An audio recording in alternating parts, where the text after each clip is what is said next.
আপনি বাবা, আপনাকে সচেতন হতে হবে। আপনি ছেলে মেয়েদেরকে লক্ষ্য রাখবেন যে আপনার ছেলেটা কি করছে, আপনার মেয়েটা কি করছে স্কুলে গিয়ে।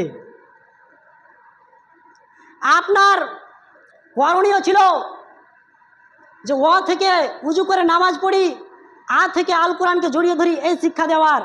কিন্তু আপনি কেমন শিক্ষা দিচ্ছেন?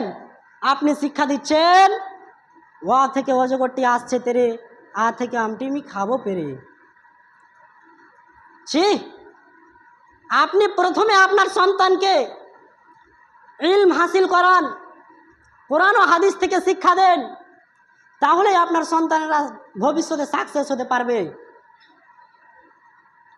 আল্লাহ রাব্বুল আলামিন আমাদেরকে পৃথিবীতে পাঠিয়েছেন যে একমাত্র তারা আমার ইবাদত করবে, আর কারো নয়। আল্লাহ এবং আল্লাহর রাসূলের কথা